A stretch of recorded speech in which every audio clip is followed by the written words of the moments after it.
If we have everybody, we can start, I guess. Perfect. So good evening, everyone. My name is Jeff Lowell. I'm the Policy Director for the Borough President, and I'm joined tonight by Richard Barak, our Land Use Director, Ina Gusenfeld, our Land Use Coordinator, and David Perez, our Director of IT. I'd like to welcome you to Borough President Adams' Uniform Land Use Review Procedure public hearing being conducted via the WebEx video conferencing platform. There's one item on the agenda this evening. Please note that this virtual hearing is being recorded to comply with the public law for transparency. It will be available for viewing on Borough President Adams' One Brooklyn channel on YouTube. Viewers may join the hearing via the link and password on the following slide and request to testify via the WebEx chat function. Viewers may also submit comments to Ask Eric at brooklynbp.nyc.gov for Borough President Adams' consideration. Please call the item and let us begin.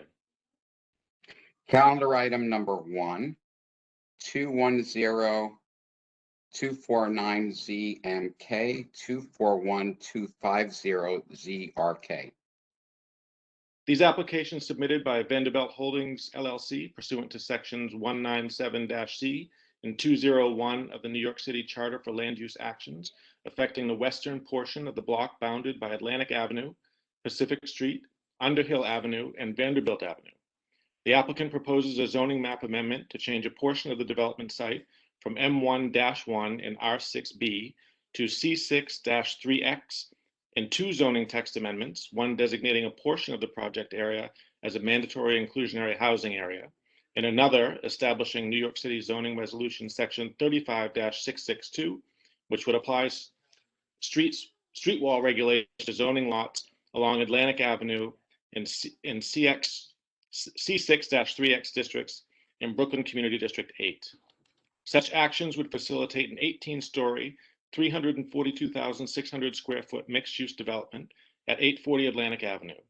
The building would provide 316 apartments, of which 95 would be affordable to households earning an average 80% of area median income, pursuant to MIH Option 2. The non-residential portion includes 50,650 square feet of commercial uses and 7,500 square feet of community facility space on the first and second floors. Community Board 8 voted to disapprove this application with conditions on May 13th, 2021. We remind viewers who wish to testify that you must enter your name in the WebEx chat and state intent to speak on the application. After the presentation and question and answer portion, we will call speakers in order of chat requests. Would Benjamin Stark, the representative for this application, please state your name for the record and present the application? Hi, thank you very much for that, Mr. Lowell. My name is Ben Stark. I'm an attorney with Singer and Epstein LLP. This is my colleague Stephanie Marazzi, also with Singer Epstein LLP. We're representatives of Vanderbilt Atlantic Holdings, the applicant for the rezoning this evening. We had forwarded our presentation. As Borough President staff just described, this application would rezone M11 zone property on the corner of Vanderbilt Avenue in Atlantic Avenue to a C6-3X zoning district. The application would establish an MIH area to facilitate required affordable housing, and the application would also amend the zoning resolution to allow wider, more pedestrian-friendly sidewalks when the building is constructed. As many people who have been following this application know, the approval of the land use application would facilitate redevelopment of the McDonald's drive-through on the corner of Atlantic and Vanderbilt in Prospect Heights, Brooklyn. Next slide, please. So where are we? For those of you who are familiar with this application, you've seen me run through some of these slides, but I'm going to assume that this is new to some people. So let's just kind of locate ourselves. We're on Atlantic Avenue, a very busy car-oriented street. We're looking west. The Barclays Center is in the distance. Our project site, 40 Atlantic, we can see the Golden Arches there on the left. We're right near where Clinton Avenue kind of dumps out onto Atlantic. Next slide, please. We're now looking, we've swung around the other side. You can still see those Golden Arches right in front of you. We're now looking north up Vanderbilt Avenue. The site is on our right. Next slide. We're now kind of swung back around. We're looking down Vanderbilt Avenue, looking south. We can see a pretty common Atlantic Avenue condition here. on the corner, quite busy. Also of note, we can see 550 Vanderbilt, one of the completed projects within the Pacific Park development, just on our right there on the west side of Vanderbilt. Next slide. Now we've kind of moved up just a little bit towards the median. Again, here's our site, the McDonald's drive-through. It kind of gives you a sense again of where we are. This is all familiar. And okay, so what is the justification of this rezoning application, which would see a manufacturing zoned property that can only permit small, low density structures to a district that would permit a significant residential building. First and foremost, this is a very busy corner. For those of you who are familiar with it, there's exceptionally high vehicular traffic counts at this location. And it is becoming a busier pedestrian area as well, as more development has started to fill in, both in with Pacific Park and with some of the new projects along Vanderbilt and south towards Eastern Parkway. The location is unique in that it has double wide street frontage, both Atlantic Avenue at 120 feet wide and Vanderbilt Avenue at 100 feet wide. Position the site uniquely to accommodate a building of somewhat significant scale, while still allowing light and air to reach the pedestrian realm. The application, or the project site, is also proximate to public transit options, multimodal. We have both a subway station nearby, you're going to see in a second, Atlantic Center, which Atlantic Center, which provides regional scale transit, as well as numerous bus lines running both east-west on Atlantic and north-south on Vanderbilt. And finally, the site is uniquely positioned in its surrounding area context. It is adjacent to buildings that are significantly taller, existing and proposed, and you'll see that shortly. Next slide. There we go. So where are we in relation to public transit? We are a 10-minute walk to Atlantic Center per Google. That subway station there, that many of you are, that subway entrance many of you are familiar with, just out in front of the Barclays Center. We've got 2345 R, Q, N. We got a bunch. We also, of course, have regional transit connectivity, the Long Island Railroad, most notably. Next slide. But we're even closer to a subway station. We've got the Clinton Washington stop on the AC, just one short block, or kind of mid-length block north on the corner of Clinton and Fulton. Next slide. And again, the surrounding area context, the building as proposed at 195 feet tall is quite a bit shorter than both an existing structure at 809 Atlantic on the southwest corner of Vanderbilt and Atlantic at 312 feet tall. Sorry, the northeast corner of Vanderbilt and Atlantic. Thank you, Stephanie. At 312 feet tall, as well as adjacent to 550 Vanderbilt. I did not put a citation of the height of that structure, which is existing. That building is over 200 feet tall. And the building will also eventually, I know it's a sticking point for many, but someday that final site of Pacific Park will be developed, and that building is proposed to be 312 feet tall, directly across the street.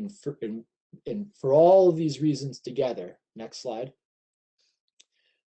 the city's planners and urban designers seem to all agree that 840 Atlantic is a site that offers a unique opportunity to do something a bit different than what is perhaps planned in the balance of the M Crown area, which is something we're going to talk about as the night goes on. Next slide.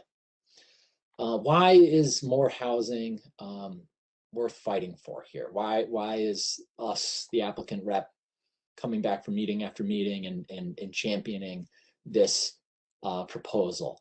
Our team believes that there is a need for more housing in high opportunity areas of this city, places like North Prospect Heights. And to us, high opportunity areas, it doesn't just mean access to better schools, and that's kind of the low hanging fruit.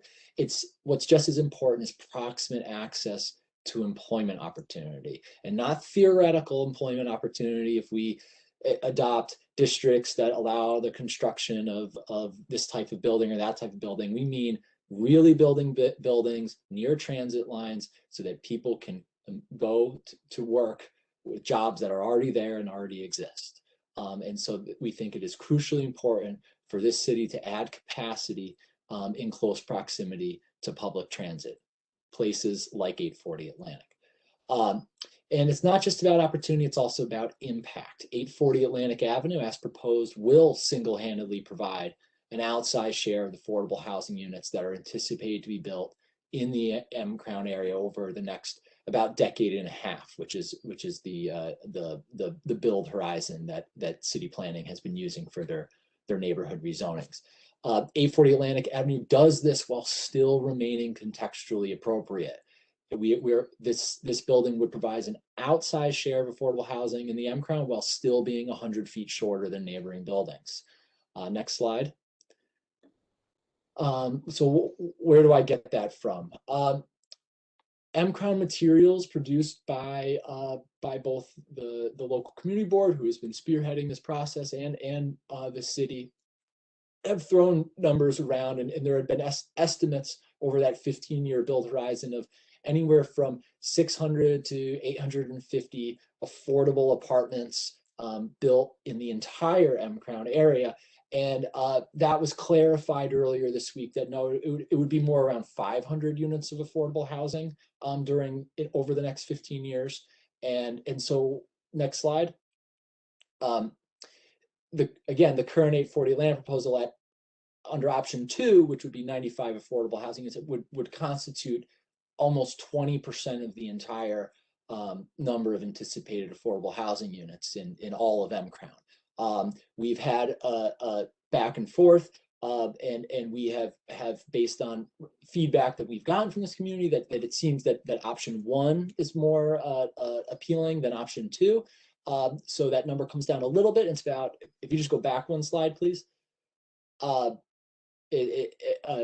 Under option 1, the existing proposal that we have filed would yield 79 affordable housing units, which would be approximately 16% of the entire total for M Crown.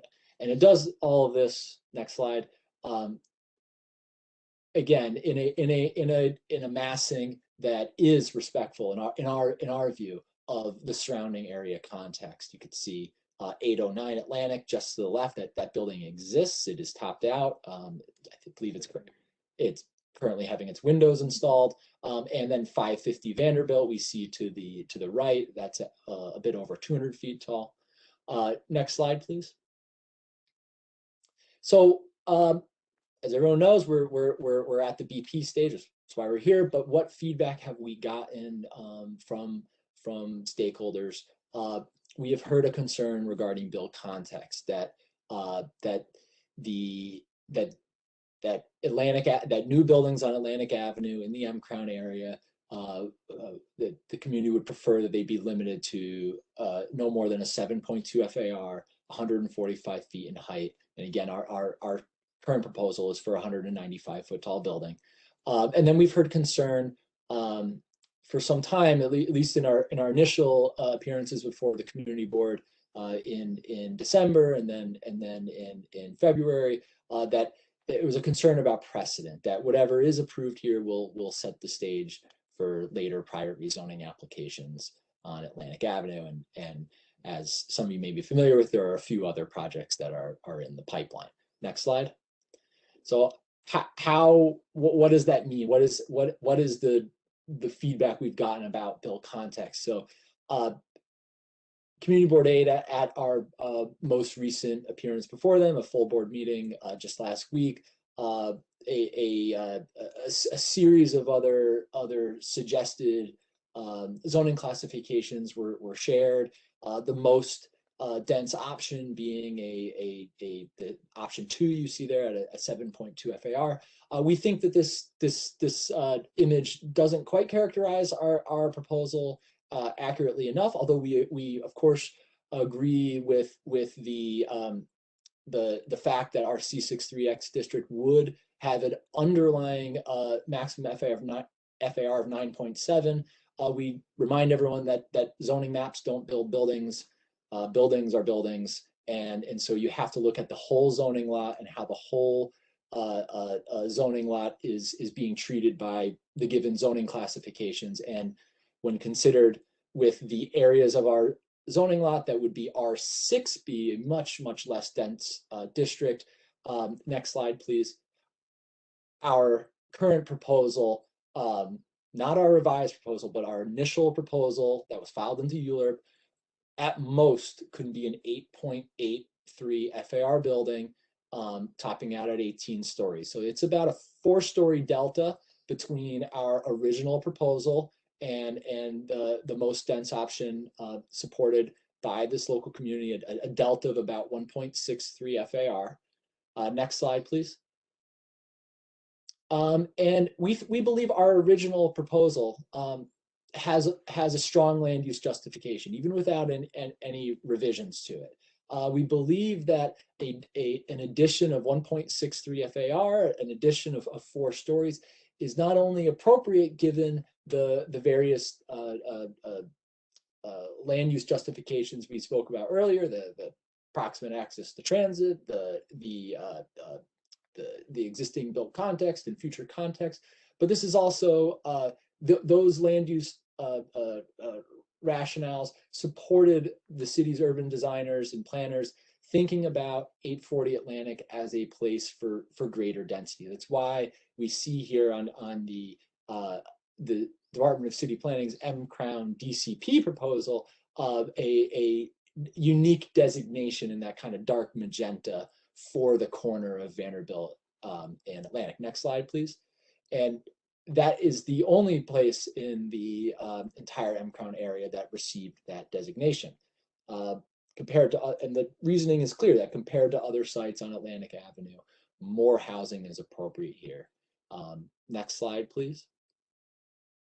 So, although we believe wholeheartedly that our initial proposal at 8.83 FAR is justified and appropriate from a land use perspective for this location, we heard the concerns of the local community board specifically about context and precedent, and devised a revised proposal that we think responds to those concerns. We proposed to the local community board that we would modify our rezoning proposal to rezone along the eastern portion of our site to C6-2A, which is one of the 3 districts that was identified by the community board as appropriate for Atlantic Avenue. We did this because we believe, and we still believe, that this would set a very strong precedent for limiting the balance of Atlantic Avenue to that particular district. The idea being that this Department of City Planning's M-Crown proposal calls for a higher density district at the corner that then steps down towards the mid-block moving east. Well, if there are people that are concerned that our original application doesn't do that step down and that there won't be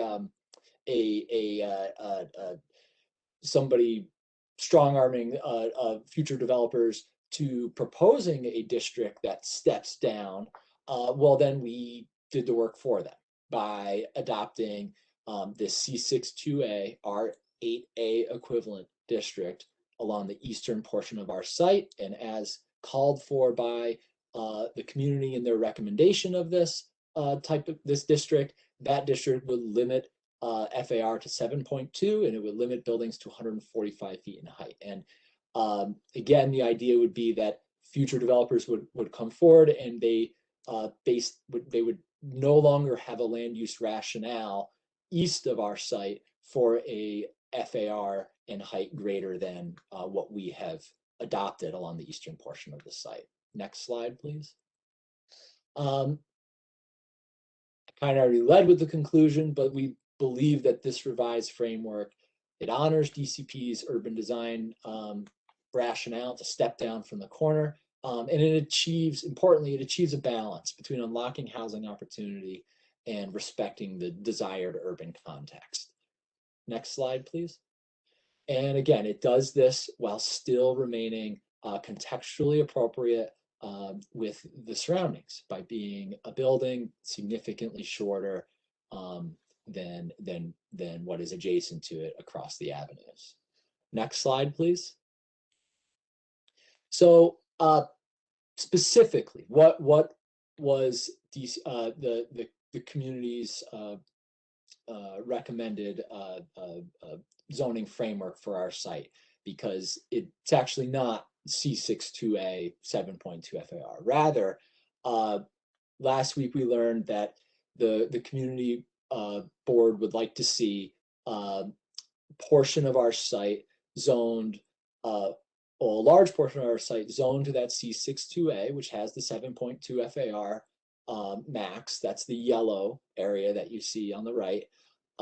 They also are asking for the portion of our site adjacent to Pacific and Vanderbilt to be zoned at an R7A, which has a maximum FAR of only 4.6. And they also have asked that the portion of the site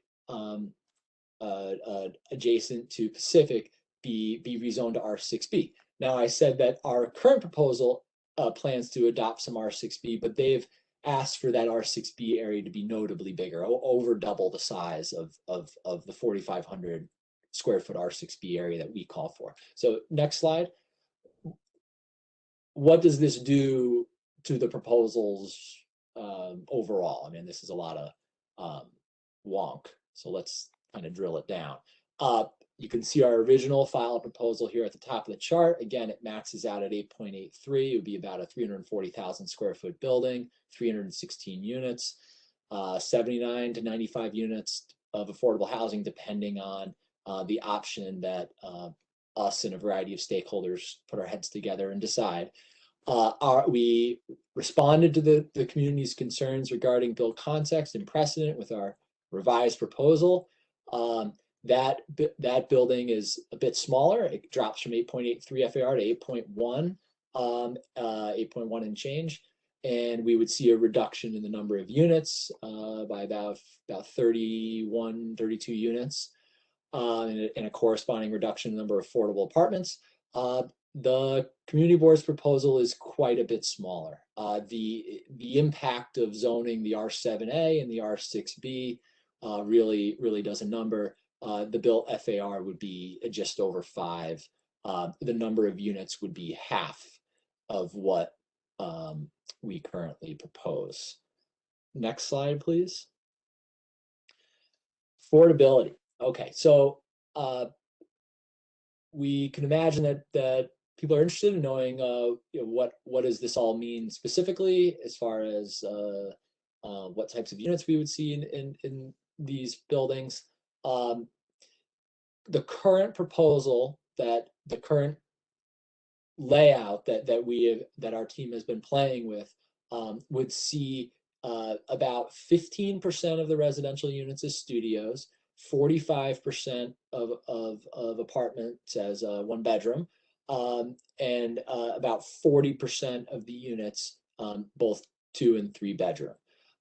That unit spread that we're playing with would hold true. At least right now, we're thinking to have it hold true regardless of what results from the rezoning process.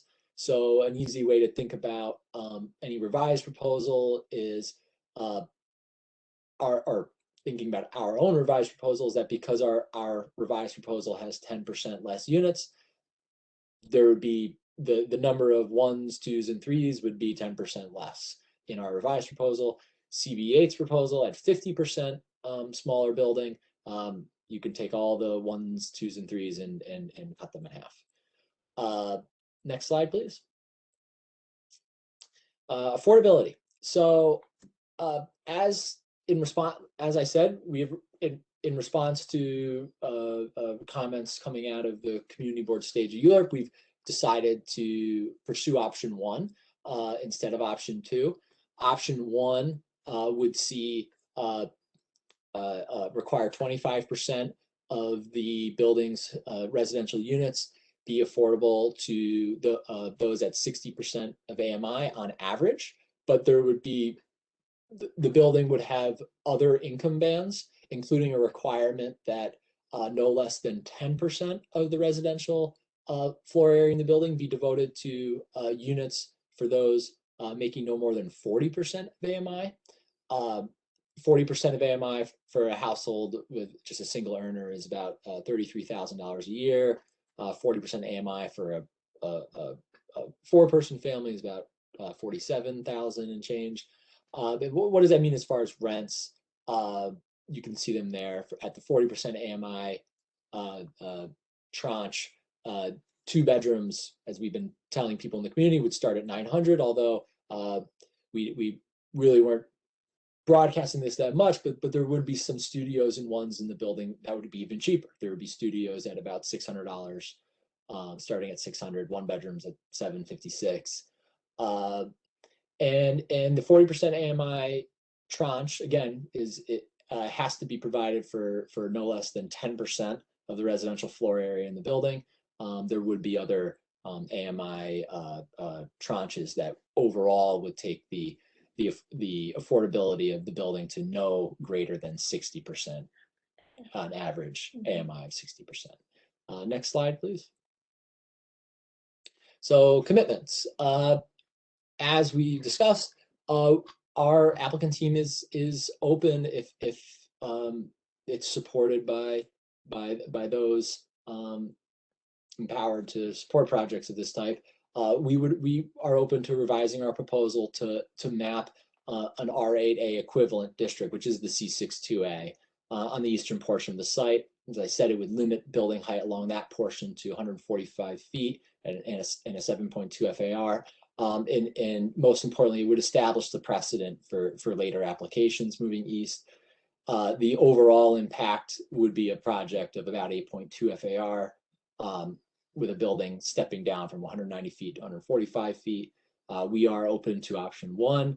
And we haven't talked about this yet, but the building is not just a residential building. The building is proposed to have a full ground floor of non-residential uses, including a real notable space for a local not-for-profit, a not-for-profit dance studio. We are currently working with Jamel Gaines' creative outlet. This is the dance studio, towards a long-term lease, 10-year plus 10-year plus 10-year with tenant extension rights, so a 30-year lease below market. And we are willing and open to memorializing, or I should say, I guess restricting that space in perpetuity to use by non-for-profit entities. The community board had suggested perhaps we would want to memorialize the space for dance studios or arts-based organizations specifically. We think it would probably be better to have the space be open to a wider range of non-for-profits, given that Creative Outlet's lease is going to be quite long, 30 years. We're basically now having a conversation about, like, well, what will come next? What will come 30 years from now? And we don't think it's advisable to try to guess what types of non-for-profit entities would be best fitting for an 8,000 square foot space here. We don't know where the world's going, but we know that this would be a great space for lots of types of nonprofits, and we want to leave it open for them. Next slide, please. Let's see, I kind of listed some other commitments here, and this is a little bit of what I just said. And the only new one here is that we do commit to hiring 32 BJ building service workers for the project. And that's all I have tonight as far as a pre-prepared presentation. We really appreciate the time to make this presentation and look forward to answering, or we're here to answer any of your questions. Thank you for that. I have a handful of questions I want to ask. Some have been addressed, just to get them on for the record. First is, given Community Board 8's general M. Crown position regarding envisioned height and density along Atlantic Avenue, and its adopted resolution regarding 840 Atlantic Avenue. Why does the applicant believe that its proposal would provide greater public purpose, and how would such benefits be memorialized?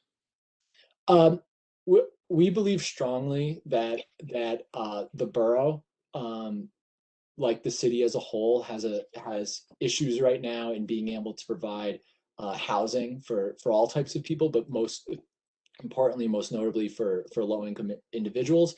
And we believe that there are certain locations in the city where notable density needs to be provided in order to counter those affordability issues. It's sites that are perhaps adjacent to busy roadways, have access to bus lines, close walk to subway stations, but overall, they have to be sites within high opportunity areas. Our city right now is building a lot of affordable housing in low-income neighborhoods. MIH has been around for 7 years, 5 years, 2016.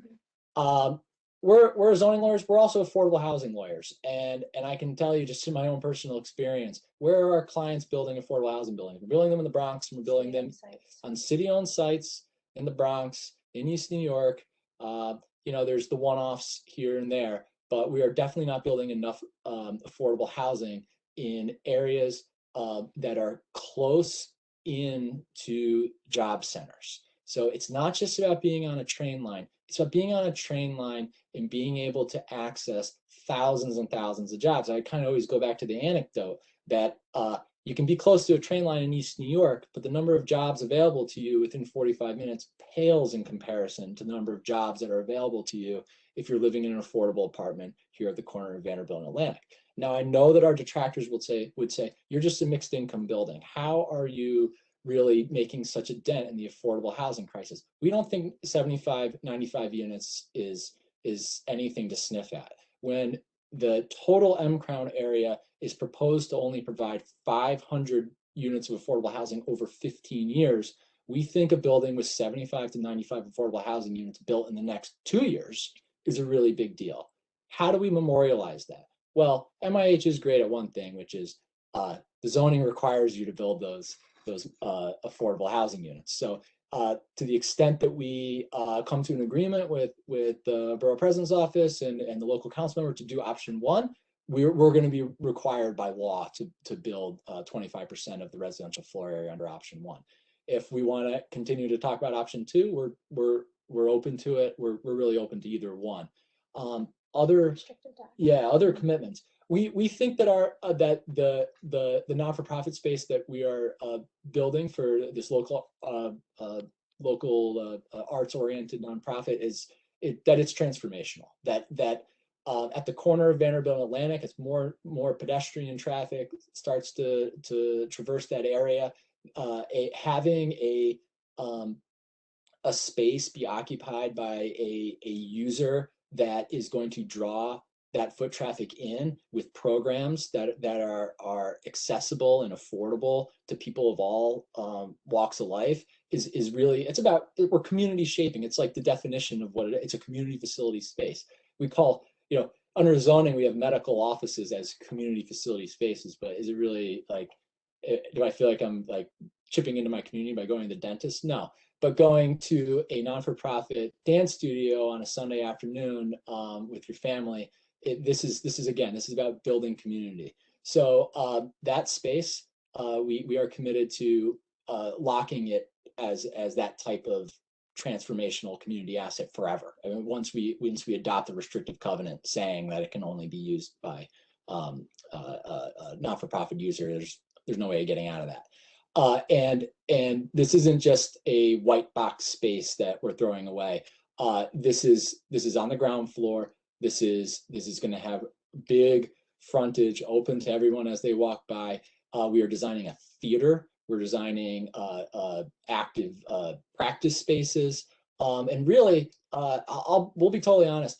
we kind of hope 30 years from now that a different nonprofit is moving in, because you know what that means? It means that Jamel Gaines' creative outlet has spent 30 years growing with this community and has outgrown the 8,000 square feet and is either moving into another part of our building or is moving elsewhere in the neighborhood. That's where we hope that this relationship goes. So I hope that kind of answered your question. Thanks. The second I question. just want to actually go stay on the first one a little bit more. Sure. So your response dealt with the community board's interest in affordable housing as part of the M-Crown area.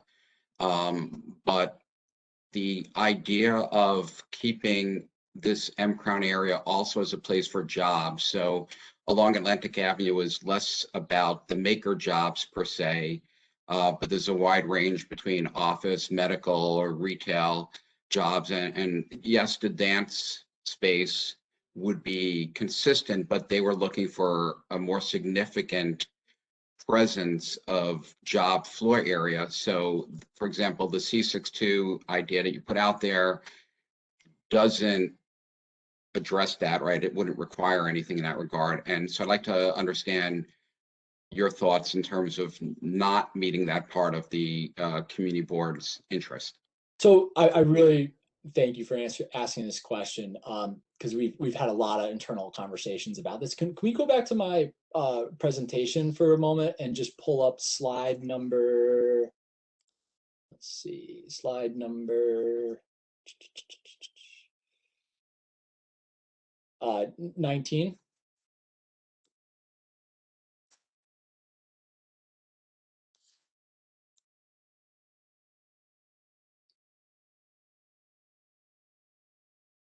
So we believe that regardless of whether we're speaking of our original proposal or the revised proposal, that our application is in conformance with M-Crown, because we are in the portion of M-Crown that is really meant to chip away big time at whatever affordable housing and housing related goals are associated with M-Crown. And what we've talked a lot about with observers of the M-Crown process is that the Atlantic Avenue is not a monolith. Atlantic Avenue at its western edge, where we are at Vanderbilt, is a lot different than Atlantic Avenue as one moves east towards Classen. As you move east, there's a greater propensity for active industrial uses. And that's why the city's M-Crown framework calls for a more inventive kind of cross-use subsidizing zoning framework east of our site, in that what they've got labeled here, Eastern Mid-Block Commercial and Industrial Sub-Area. Unlike those areas of the M-Crown, there are certain areas that are best suited to really chip away at the housing goals of the overall zoning initiative here. Because our site is a corner site on both Atlantic and Vanderbilt, it doesn't really lend itself to active industrial uses. Active industrial uses really have to have a functional relationship at the street level with deliveries, with goods coming and going. Because we've got a couple wide avenues here, very busy traffic, coming to a rest at a stoplight, it's really not a great location to have goods crossing over that wide sidewalk to be loaded onto a truck. Rather, we think the appropriate non-residential use for a building that is more housing focused is something like a transformational community facility space. This is the corner compared to all the corners in M-Crown where you're going to get a lot of foot traffic walking by. So that kind of gets back to my points earlier.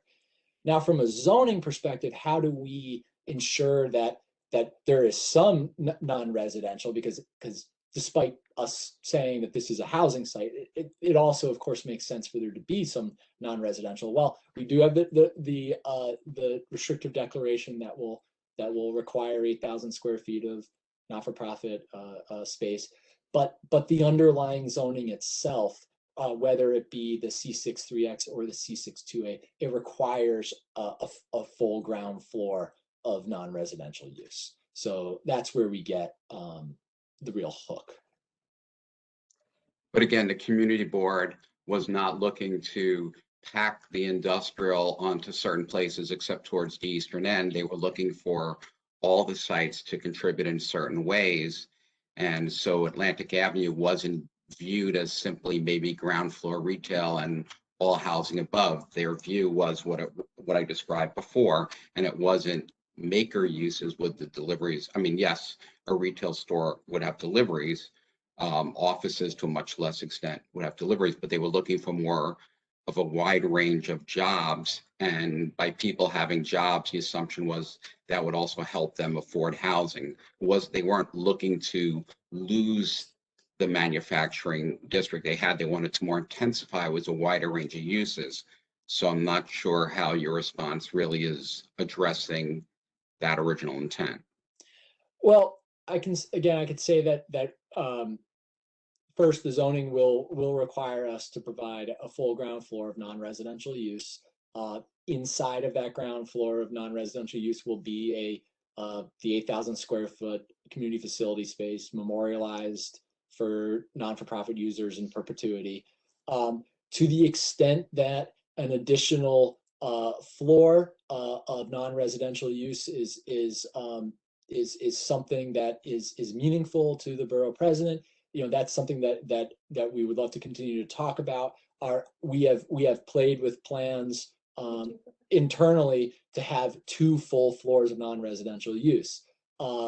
That is something that we are interested in building, and if necessary, to ensure the support of the borough president's office, we would be open to discussing the use of the restrictive declaration mechanism to ensure that second floor of non-residential use remains such in perpetuity. And this was not so much about the Vanderbilt Atlantic frontage, I'm sorry, the Vanderbilt Pacific frontage, that message of intensifying the job area. This was more about the Atlantic corridor, just for clarity. We agree. I mean, we're all planners here on this call, and our client considers himself a planner as well. And the second floor of this building, I mean, this kind of gets back to something I had said in one of my earliest community board presentations. And people say, well, why is the traffic of Atlantic Avenue something that's supportive of a tall building? Well, the further you get away from that traffic, in your apartment, it's like almost like exponential. With every many feet that you move yourself away from the noise generating source, the traffic, the quieter it gets. And of course, this will be a brand new building with sound attenuating windows, so it's going to be quiet overall. But I say all this to lead into having the second floor be for non-residential uses. That's a better building, probably, because I think people would prefer to be living above the second floor, not on the second floor. It's a little close to the road. So yeah. Richard, okay to move on? Okay. So again, the second one has a couple of parts, but I'll just read through the whole thing and we can go back if needed. Regarding the affordable housing component of the applicant's revised proposal, 1, what is the qualifying income range for prospective households based on household size? 2, what are the anticipated rents based on the number of bedrooms? And 3, what is the distribution of units by bedroom size? And finally, how does this program compare to the previous proposal outlined in the ULURP application? Thank you. I'm going to take it one at a time. Should we have the slides shown? Yeah, maybe we should bring up the slide number 27 to start.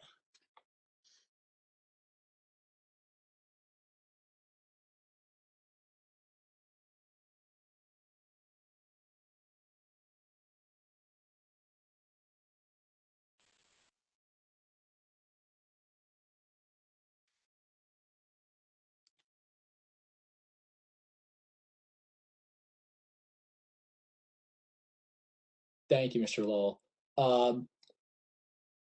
So qualifying incomes. As we had said earlier, under MIH option 1, which is something we're open to doing, and just for those of us listening, or those of you listening who are not BP staff or involved with the applicant, remind you that under mandatory inclusionary housing rules, we have to choose whether or not the application or the building will be built under option 1 or option 2. Generally speaking, option 1 requires the units to be more deeply affordable, albeit a lesser number of units are legally bound to be provided. Under option 1, the units overall must be affordable to family households at 60% AMI. Under option 2, units must be affordable to households on average of no greater than 80% AMI. So you see those 2 columns there in the first chart. We propose, based on community feedback, to adopt option 1, the deeper level of affordability. So that means that overall, on average, the units would be affordable to those households making no greater than 60% of AMI. However, under option 1, 10% of all floor area in the building must be available to those making no greater than 40% of AMI. So there's a deep affordability tranche in option 1. That means that there will be units in the building affordable to those making as little as $33,000 in their household, up to $47,000 for a family of 4. What do the apartments rent for those of you who might be qualifying for that family size of 1, the single person household in the deep affordability 40% tranche? That would be a studio at just under $600 a month, up to 2 bedrooms, 3 bedrooms at $900 or $1,000 a month. You can see that there in the first column all the way on the left bottom chart. Overall, however, the units would be affordable, across all the AMI tranches to those making between $50,000 and $71,000 a year. Those would be units between $950 and $1,600 a month. Oh, and unit spread. We could roll back on the slide to slide 26, just one slide before.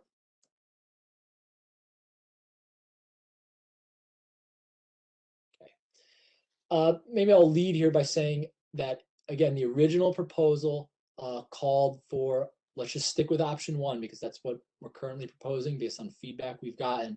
Our original proposal would provide 79 apartments under option 1, affordable apartments, roughly about 15 to 16% of all the affordable apartments that would be provided in the entire M-Crown. And of those 79 apartments, we would see 12 studios, 35 1-bedrooms, 24 2-bedrooms, and 8 3-bedrooms. Under option 2, there would be a few more units, but it would be not as deeply affordable.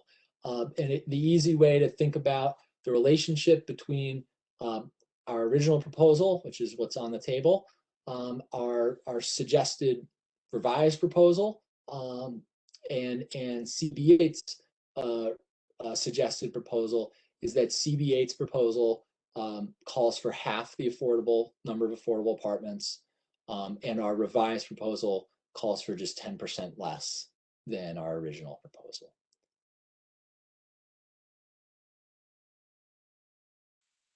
Yeah, I just want to drop in that the numbers you're showing, that distribution, so that's arbitrary, right? And nothing locks you into that. If that's something you feel good about with your client, and if a restrictive deck is going to move forward, that may be something you may put out there, because that's a pretty decent family-oriented mix when you figure option one, where you have 40% AMI, and seniors, for example, can afford that. So usually beyond senior accessible units, we usually look to have about 50% twos and threes, but because you have the 40%, right? If you were to take those units out, you're probably pretty close to that. The other thing is your chart showed from 40% to 80% AMI, though MIH option one also allows 130% AMI, right? So just to be clear, 40% AMI for the affordable units is 40% of it. And obviously, if you do 130% AMI, there wouldn't be too many units that way, but nothing locks you in to exceed your chart where you showed up to 80% AMI. So if that's something else where the applicant was willing to cap units at 80% as a high end, that would probably help more of the local community and in general, people in general in New York City afford these units, because we're getting gluts at the 130, 120 AMI units. Thank you for that, Mr. Barrick. And something else that that we've talked internally about, and it's something that we're evolving with as a group, learning more about it, is learning ways that we can market these units to the local community. You know, it's incumbent on us to you know, support the network of organizations, including community-based organizations, not-for-profit organizations, who are engaged with the Prospect Heights and Crown Heights community to get the word out about how to apply for apartments like this. We want to make sure that when these units do hit HPD's, I guess it'd be either Housing Connect, right? That people in the community that are nearby are ready to go. You know, some of the stories that we hear is that it's like it's too under the radar, and then the kind of the opportunity has passed. We want to make sure that we avoid that here. We need to keep talking internally about what that actually looks like, whether that's a certain marketing strategy or a partnership with a community-based organization that does this, you know, every day of the week. Those are things we're talking about. So thank you. And that's another way to memorialize units. You know, if you have a contract with a nonprofit in terms of the AMIs and bedroom distribution, that may be another way to get there. And that anticipates my next question, but let me just get it into the record because there's some subtle differences. Please identify what marketing strategies, such as designating one of this community's affordable housing nonprofits as the affordable housing administering agent, would be used in the tenant selection process to ensure the highest level of participation from Community District 8, especially those that are rent burdened or at risk of displacement. And would such marketing strategy start off with a financial literacy campaign to assist area residents in becoming lottery eligible? Yeah, like I said, we've got to talk about that more as a group, about what that looks like for us.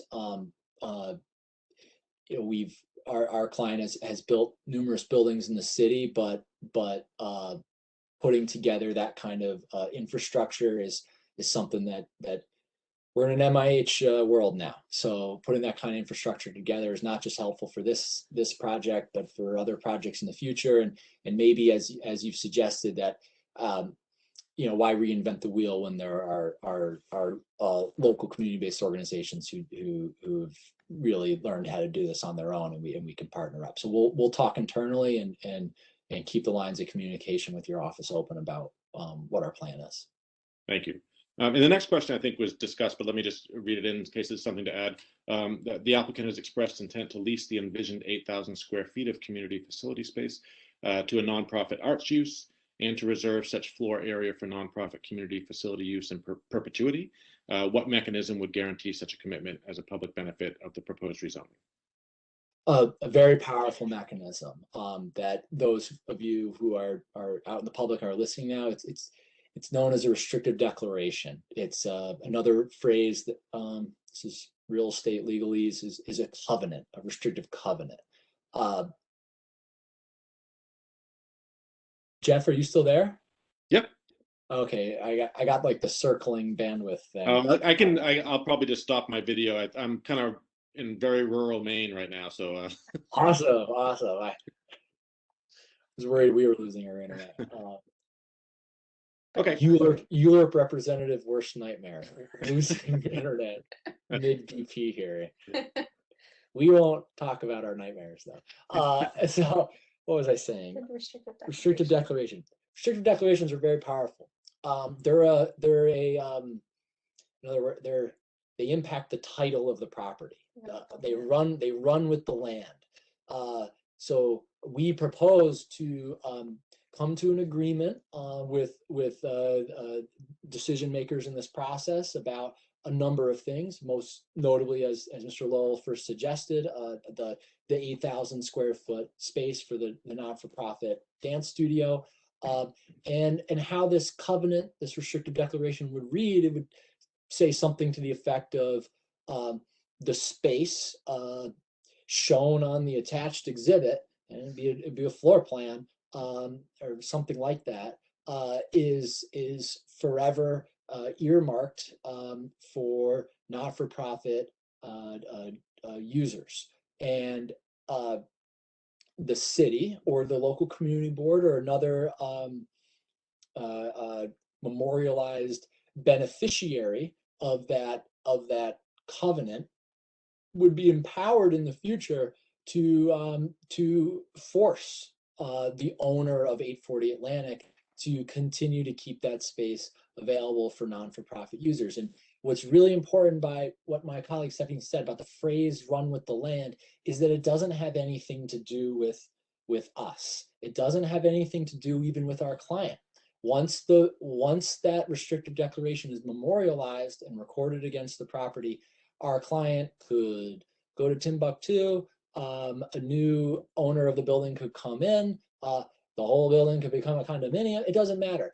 We have no intention of selling the property. We have or releasing our ground lease. We have no intention of making a condominium. I'm just saying that to suggest to tell everybody that it defies the ownership of the property. The property will forever be restricted to whatever is in that declaration. In this case, the 8,000 square feet for a local or for a non-for-profit user. Great, thanks. It's Borough President Adams' policy to promote the use of sustainable and renewable energy resources focused on advancing a sustainable future in Brooklyn. It's also Borough President Adams' policy to promote practices to retain stormwater runoff. What consideration has been given, possibly in cooperation with the DEP or the Mayor's Office of Sustainability, NYSERDA or NYPA, to the incorporation of passive house design, blue, green, or white roofs, solar roof and/or facade panels, DEP curbside rain gardens and or wind turbines, any or all? Tom, do you want to talk about building components? Sure. I'd be happy to talk about the sustainable components. I'm personally a big fan of the vertical wind turbines ever since they kind of sprung up in the city. I think it's back in 2014. At the time, I was working on a project in Long Island City. So one of the buildings on Pearson has that element. I think we will be able to incorporate that on the roof of our building. We will also like to have some solar panel elements throughout the building that can generate as much power as possible from renewable sources. In terms of the stormwater runoff, we are certainly going to incorporate the sidewalk rain gardens, which I first learned about when we were looking at some projects in the Gowanus area where that was a big topic, and we've become very familiar with the benefits and the necessity of having those elements as part of the building design. And I'll just add one thing. What's great, Mr. Lowell, about the DCP, or sorry, the rain gardens, is that our application, which proposes a text amendment to widen the Atlantic Avenue sidewalk, as we take the Atlantic Avenue sidewalk from 12 feet to 20 to feet. 20 feet, Yeah. and the Vanderbilt sidewalk is proposed to be 25 feet wide, it really offers an opportunity to do, I mean, not just like a couple rain gardens, but we can really make an impact, we think, with the rain gardens that we adopt here. And and and you can put trees in them, and we can start to see, the Atlantic Avenue context starting to turn towards that vision that I think everybody has, more pedestrian friendly. Yeah. And the final question I have listed here is, it's Borough Presidents adding policy to maximize good quality jobs for Brooklynites. Please outline what steps will be taken to ensure the inclusion and participation of minority and women-owned business enterprises and or local business enterprises in the process of construction on this site. I think I can take that one. I think we would create a utilization plan for MWBE organizations out there before bidding out any of these contracts. I think it's very important for a project like this, where there's scale, to include as many MWBE organizations as possible. From my experience in the past, where I've actually done a project that's approximately $12 million, where for the city, actually, we were able to use 100% utilization because we went out there, looked through the list that the city has, and contact each of the organizations until we found a qualified partner to undertake a contracting job. So from my experience, there's a lot of very qualified organizations out there that fit within this criteria. And we want to be ambitious about kind of setting a high target to hit and include as many MWBE companies as possible. Thank you very much. Ina, Richard, David, any questions from or speakers indicated in the chat? Yes, Just a I will reminder. now. I was going to say, just a reminder for speakers, we're looking to have 3 minutes. We don't know how many speakers are through, but 3 minutes would be helpful to make sure everybody gets to speak at a reasonable hour. Great. So thank you, Richard. So a number of attendees have made comments in the chat. I'm not sure if all are intending to actually speak on the application, but I will call all the names listed. So our first speaker would be Casey Berkovitz.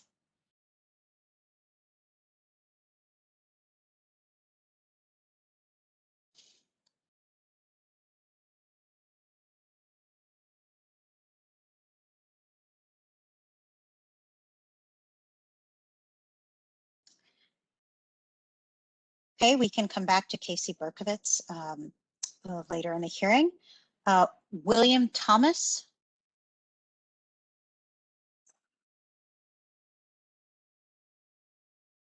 Hi, can you guys hear me? Yes. Beautiful. So my name is Will Thomas. I'm here to support the project as a representative of Open New York. We're an independent grassroots pro-housing organization. We support 840 Atlantic because allowing more homes here would both help to alleviate New York's housing shortage, but also help to fight displacement in other neighborhoods. If anything, the project should be far denser with less parking to maximize the opportunity for housing, and especially affordable housing. I hope you all will forgive me. I'm going to repeat much of my testimony from the CB hearings for the Borough President tonight. I don't think the community board engaged much with the public testimony they heard, especially given that it was mostly supportive of the project. So I believe everyone knows on some level that New York has a terrible housing shortage. But let me throw out some numbers to remind everyone how bad it is. Between 2010 and 2017, median rents increased by more than double median wages. Homelessness has reached the highest level since the 1930s. And pre-COVID, 1 out of every 10 elementary school students in the New York City public school system attended from homeless shelters.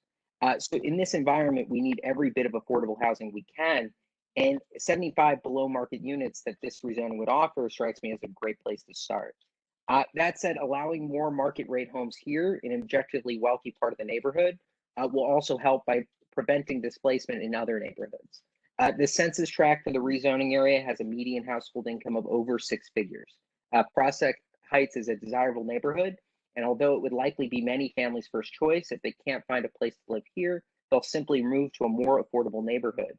As displaced demand increases in those neighborhoods, up goes the rent, which forces current tenants to allocate ever larger shares of their income to stay in their homes and knocks those who can't pay to the street.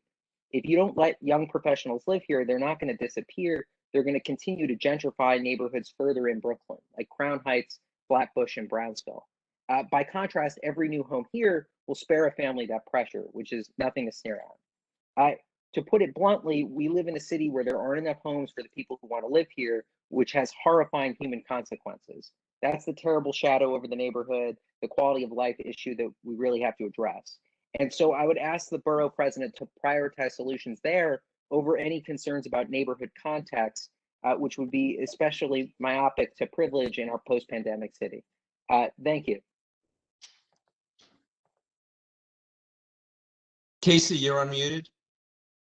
Hi there. Sorry about that. Had some internet troubles. Thank you very much for hearing my testimony.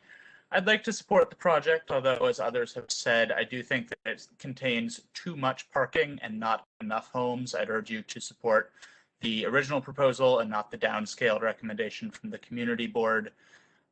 In particular, you know, this proposal is close to one of the biggest transit hubs in the entire country when we talk about addressing the climate crisis. One of the very best things we can do, and researchers at UC Berkeley have found this, is infill development. That means building places where people can live in places with good access to amenities like transit. And this site is one of the best in the country. Even better, it's in a wealthier neighborhood above median in New York City. And it's not displacing anybody. The current use is a drive-through, which frankly, it is a climate disaster to have a drive-through this close to a transit hub like the Barclays Center. So I'd urge you to support this proposal with as many homes as possible and as little parking as possible. Thank you very much. Okay, our next speaker is Kate Griffler.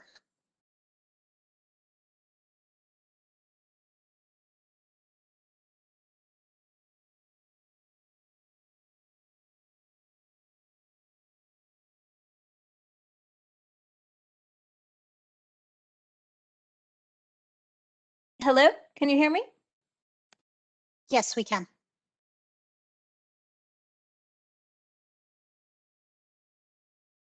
The rezoning of this residential building with the allotted community space. I'm the associate producer and a dance company member of Jamel Gaines Creative Outlet, the cultural arts nonprofit organization that has the intention to move into this community space. Our program will cater to students, professionals, and all members of the community. Our organization is an African-American-led nonprofit that produces professional artists of the highest stature. Our students go on to Broadway, film, concert, dance, TV, and opera. We provide top training at below market costs for professional performing artists. And we make sure to work with all families, no matter what their income level. We are deeply rooted in the Brooklyn community, as Jamel Gaines has been working in Brooklyn for over 25 years. We are in over 40 schools in arts and education programs. We host a summer youth employment program. And this year, our summer youth employment program employs over 160 students. And we have a school with 200 students of all races, ages, abilities, a young artist mentorship program, as well as a professional dance company that tours nationally and internationally. Because of COVID, we lost our home, which was in the junior high school 113, and we are desperately needing the space to call our own. So we would be so thrilled to have this opportunity to have a theater and have these dance studios and to create this amazing community-driven cultural arts center. Thank you.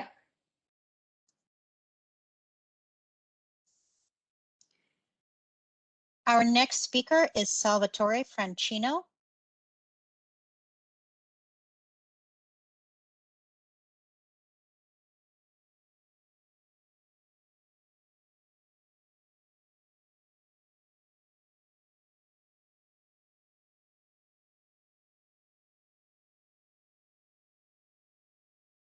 And again, anyone who isn't able to join us when they're called will be called again toward the end.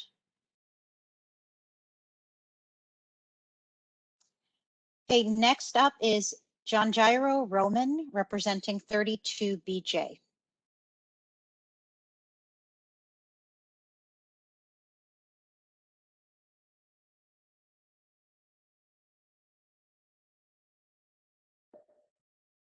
Hello? Mr. Quinn, you're unmuted. Yes, okay. Good evening. My name is John Hyro Roman, and I'm a member of 32BJ. I am here tonight on behalf of my union to express our support for the proposed project at 840 Atlantic Avenue. 32BJ supports responsible developers who invest in the communities where they build. 32BJ has more than 3,000 members who live or work in Community Board 8. We believe that the best way to make sure that developments like the one proposed have a positive impact on building service workers and the community is for developers to make a formal commitment to pay the prevailing wage. In light of this, we are pleased to let you know that the developer affiliated with this project, Vanderbilt Atlantic Holdings LLC, has made an early commitment to create prevailing wage building service jobs at this site. The developers has a long-time partnership with 32BJ and a track record of creating good jobs throughout their portfolio. We estimate that this will lead to the creation of 5 new building service jobs. We are in full support of this project, and we have full confidence that Vanderbilt Atlantic Holdings will be a responsible employer and presence in the community. We know that this development will continue to uphold the industry standard and provide opportunities for working families to thrive in Crown Heights. On behalf of 32BJ, SEIU, I respectfully urge you to approve this project. Thank you so much. Thank you. Our next speaker is Chris Townsend.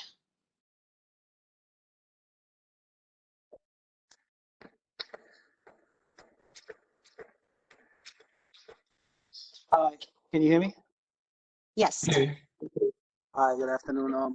So I'm representing Dock Street School and also parents and also a member of the community. So I think this development and this initiative will serve the community well in terms of affordable housing. And I want to piggyback on what a couple people said before. The drive-through is not feasible for that area, and all of the services that are proposed will be very beneficial to the communities, to the facilities, the schools, and to the residents in the neighborhood. Thank you.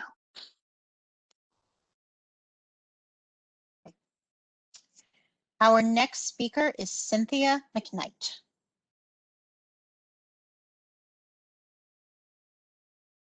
Good evening, everyone. Good evening. Hello. Oh, you can hear me. Great. My name is Cynthia Mcknight, and I'm on Community Education Council 13, a member, and I'm also the former PTA president for PS 11 and the Dock Street School, both public schools in District 13. I'm also a union leader with AFGE Local 913, U.S. Department of Housing and Urban Development, and I support this project. Our community desperately needs affordable housing, and I've seen over the years how so many of our families had to leave the area due to not being able to afford it. And also with HUD, there is not enough affordable housing for people to even use their vouchers in New York City. So once again, like I said, I really think that this project is needed for our community, and I support it. Thank you. Our next speaker is Ankur Dalal.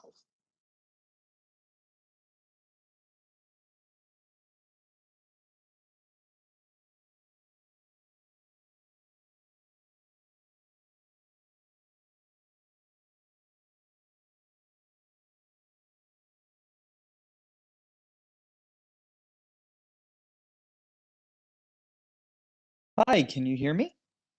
Yes. Hi, thank you. Thank you for giving me the opportunity to speak tonight. I'm here to speak in favor of the proposed development. I'm excited that the project will bring hundreds of new homes to the neighborhood, though as others have said, I'd prefer the version with more homes and fewer parking spots. I found out about this project from an article on a website that features new development proposals and projects in New York City, but I decided to speak in favor of this project because of the comments that were written about that article. Reading through the various comments, it became clear that a number of people had misunderstood, and they thought that this project was already approved. Without disclosing anybody's name, I just want to share you a few of the comments that were on this article about this development. One person wrote, "Good morning. I'm interested in applying for a 1-bedroom apartment. Please email me an application. Thanks. Someone else said, hi, sir, ma'am. Please, I need a quotation for 1-bedroom or 2-bedroom. I'm interested. Someone else wrote, I'm 65 years old. I live alone and I'm looking for a 1-bedroom apartment. I live on SSI. Please help me get an apartment for my low income. Please, thank you. The last comment I saw was, to whom it may concern, please send me an application for 25% affordable housing. We're 2 responsible seniors, ages 76 and 74. We've lived in Brooklyn for 50 years. Please give us an interview. You won't regret it. These comments are heartbreaking. People in this city are desperate for homes. Our city desperately needs new housing, and these comments to an article about a proposed development shows how eager people are to live here. I know at the community board meeting, there were some concern about the density, but I think a lot of people on that community board already have homes. Some of them have homes that are now worth $3 or $4 million. The voices that we don't hear at these community board meetings are the people who want to live in these apartments. Those voices, you can find them online. You can hear them at meetings like this. Those people are desperate for housing. Finally, there were a few comments earlier that expressed concerns about jobs, but this project will create many new jobs, construction jobs and building service jobs. And in fact, members of construction unions and building service unions spoke in favor of the project at the community board meeting and here again tonight. Please approve this development. It'll create jobs for people and homes for people. Thank you. Okay, our next speaker is Dan Levine.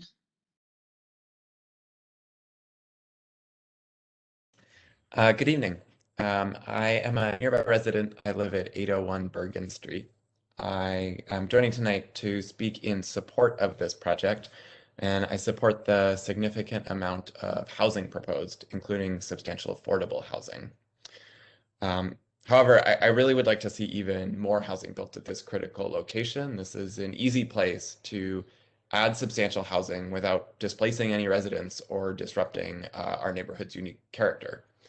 I appreciate the work the developer has done to revise the project in response to the community board comments, but encourage the borough president to support the original proposal instead. The developer noted tonight that the revision eliminates about 30 units from the building, including 10 affordable units. And I think we should be pushing for as much housing at this location as possible. Thank you. Our next speaker is John Buckholtz.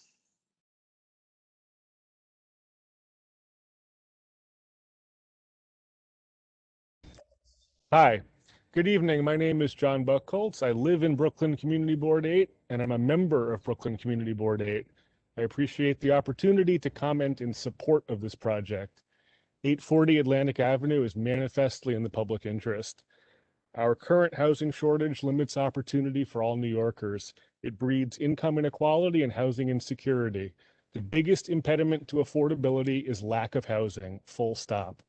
The Citizens Budget Commission found that New York City built only 206,000 units of housing between 2010 and 2018. Even worse, housing development slowed as job growth accelerated.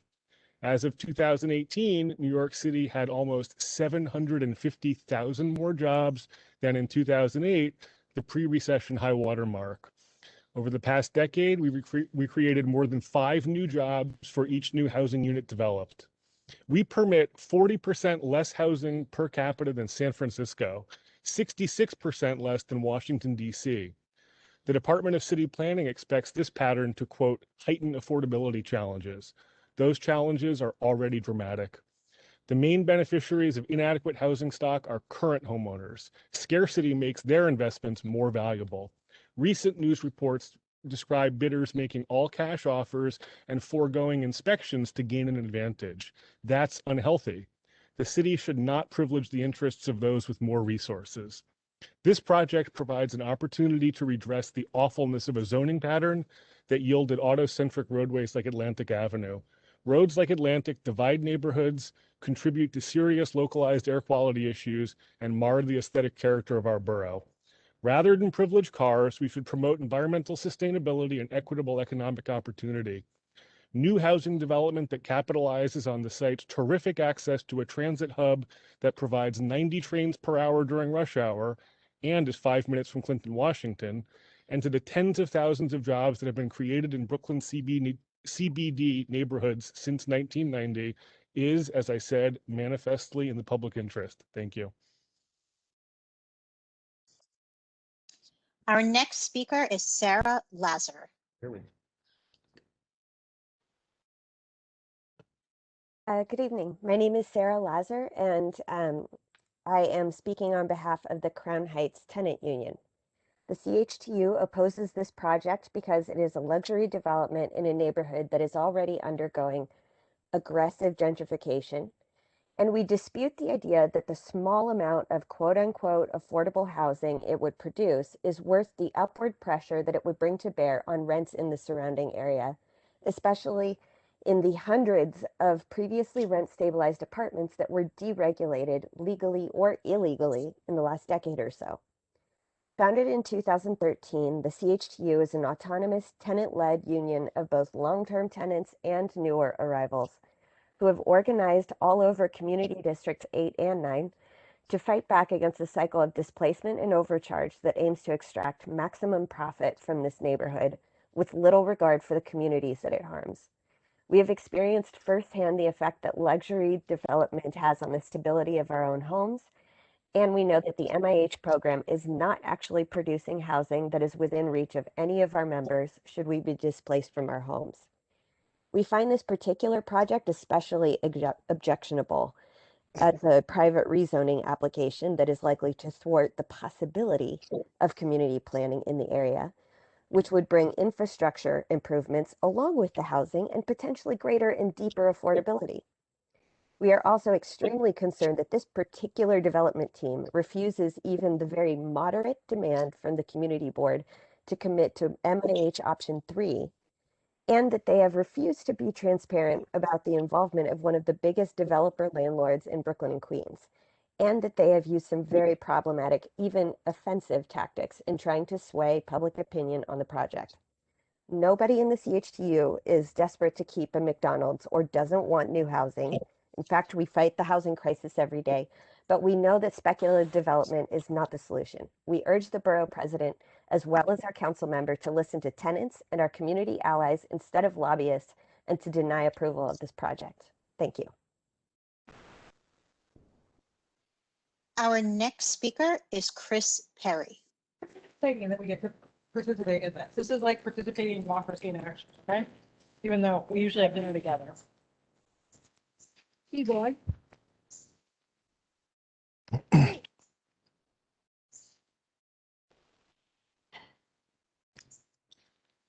So we're looking for Chris Perry. Chris, you're unmuted.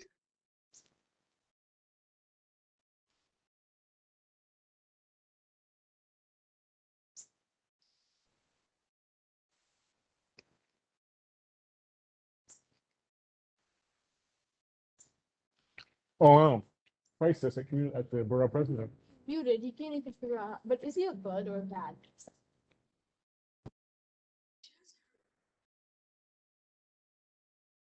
Don't start thinking like that.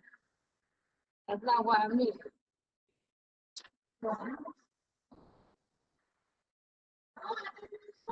Chris, you're unmuted.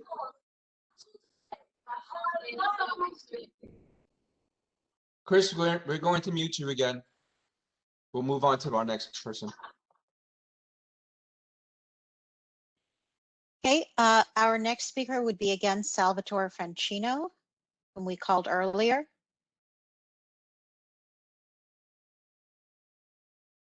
Is Salvatore logged on with a different name? Because I don't see a Salvatore.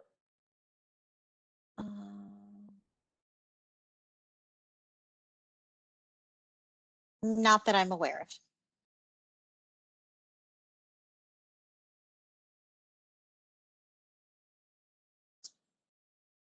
Hey, is there anyone who has indicated intent to speak but has not been acknowledged? If so, please enter your intent to speak in the chat.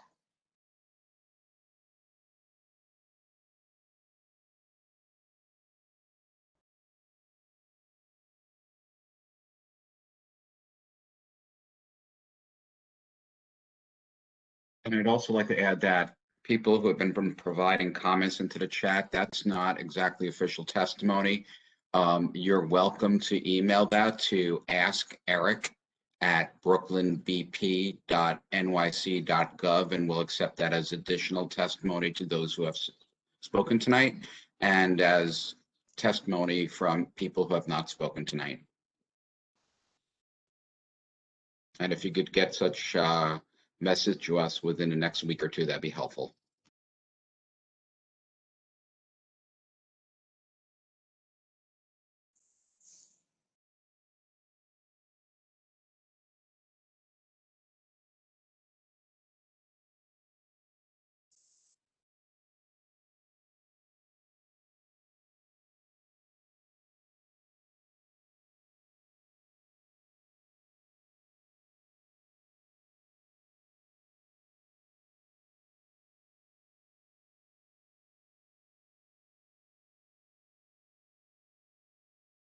Okay, seeing no additional comments or requests, I believe this is the end of the public comment period.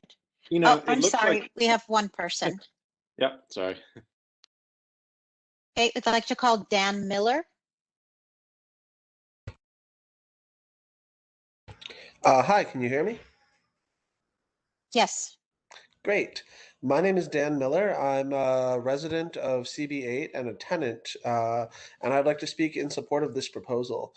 We are in the midst of a housing crisis, and ultimately, it's a citywide issue that affects every New Yorker, so in different ways, right? But these are all like a New Yorker who is displaced from an apartment that they can no longer afford because their landlord is raising the rent is suffering from the same problem as a New Yorker who can't find an apartment and has to live with roommates into their 40s is suffering from the same problem as a New Yorker who can't afford to buy a home because they can't put together a down payment, is suffering from the same problem as a trans person who grew up in Arkansas and would like to move to a more tolerant city, but can't afford it because getting a studio costs $3,000 a month.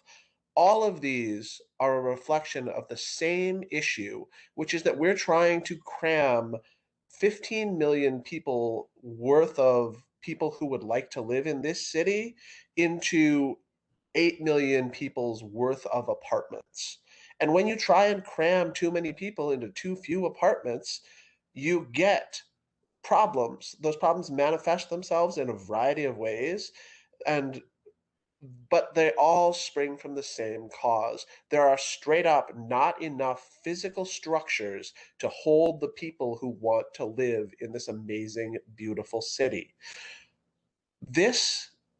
We have it in our power to rectify that situation. You do as the borough president. We can build more. There's nothing stopping us. This is exactly the kind of site that we can do that on.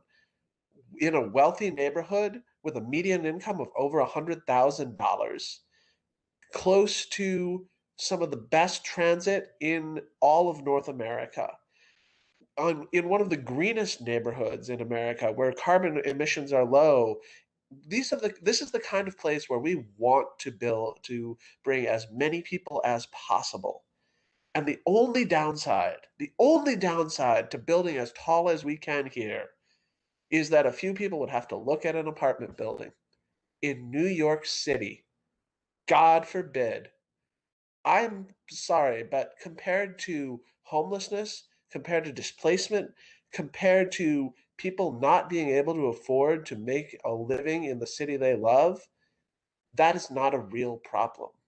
So I urge you to support not just this project, not even just the original proposal with more homes and less parking, but to really think to yourself, why would we oppose new housing on a place like this? Let's instead look at ways that we can build even more.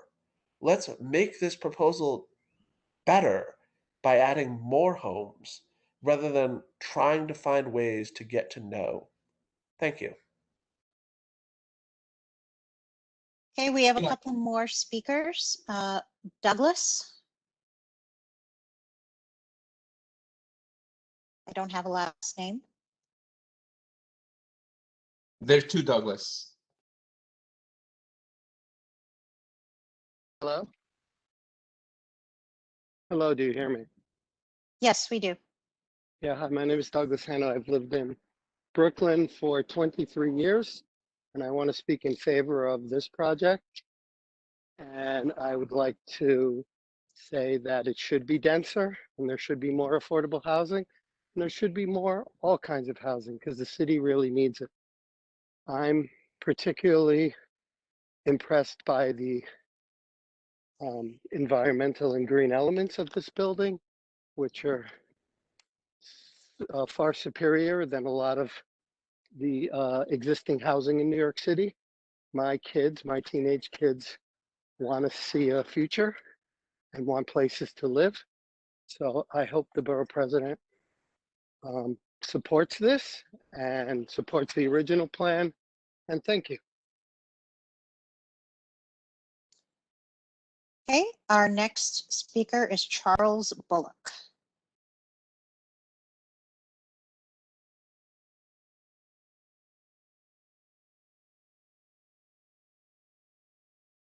His union.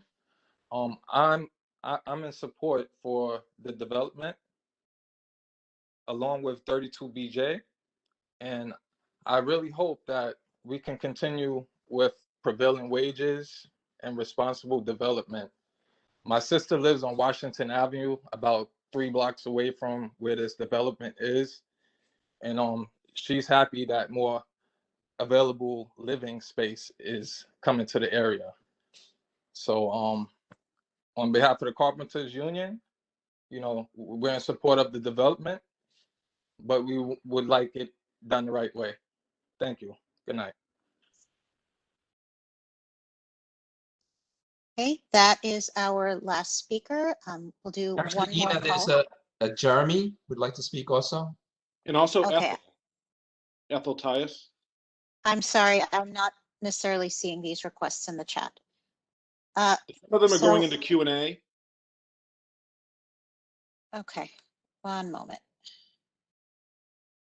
Okay, one moment.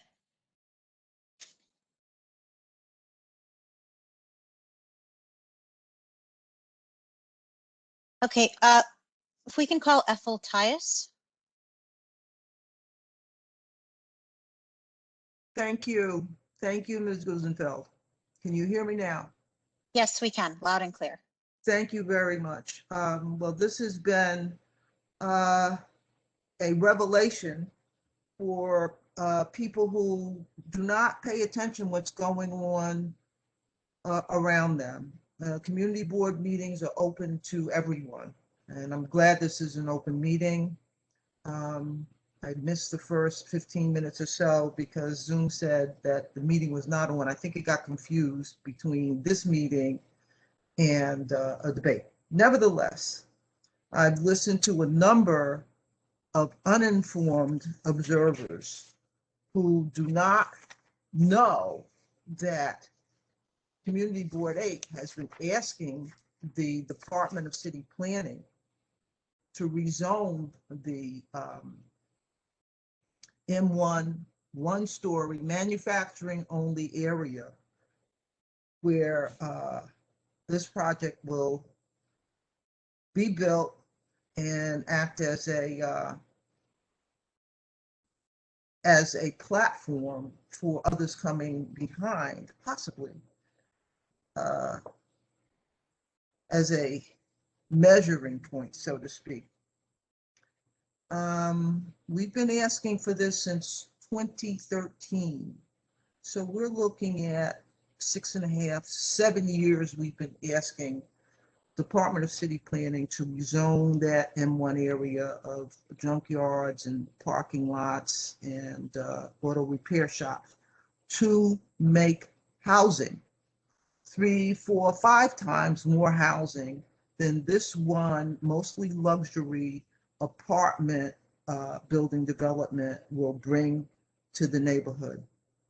The delay by city planning has caused property price speculation, which has reduced the number of affordable housing units that could be built there. Vanderbilt Atlantic Holdings has made promises to its lenders that they find they're locked into it now. They can't just reduce the rent rates that they promised their bank and their lenders when they went into this. So don't expect a reversal there. My main question to Mr. Stark early on was, how was he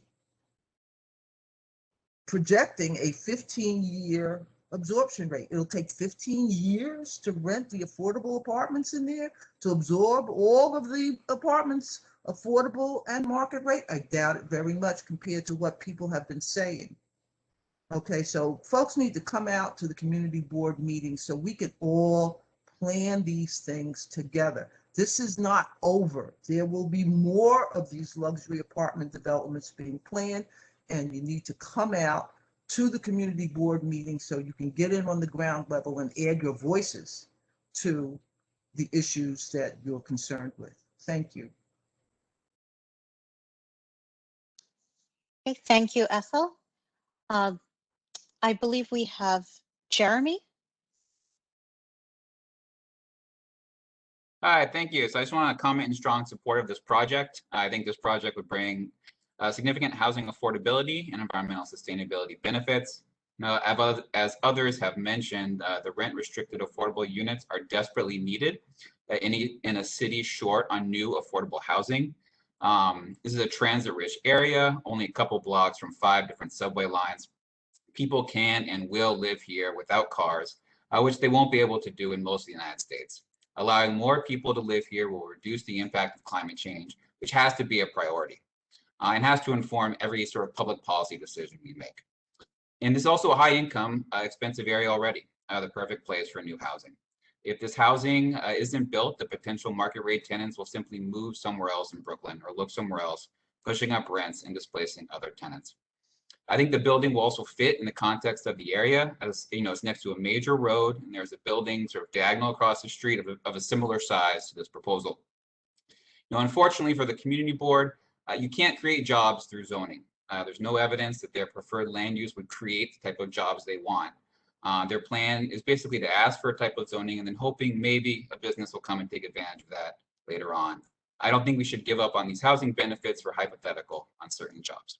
So overall, I think this project will bring significant benefits with no clear negative impacts. It's a great project, and I hope I hope the borough president supports it. Thank you.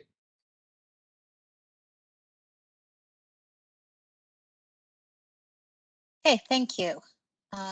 Checking the chat and the Q&A. This time, I do not see any additional requests to testify. However, we can give everyone one final opportunity to indicate intent to speak.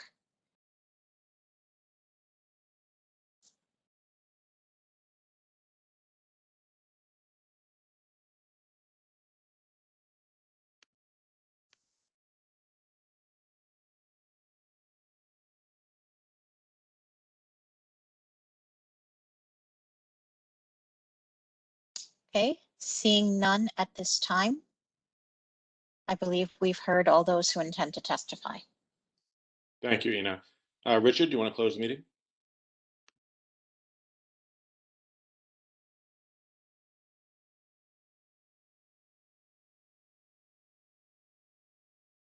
Richard, you're muted. I gotta get back to the script again. So calendar item 1 is closed.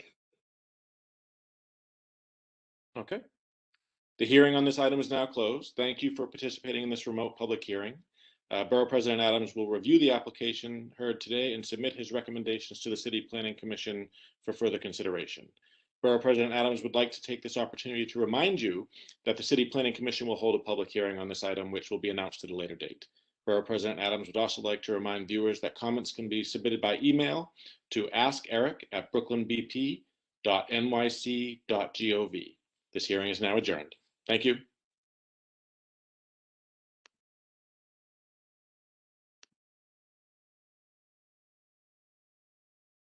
Thanks, everyone. And Ben, if you want to submit any supplemental information based on tonight's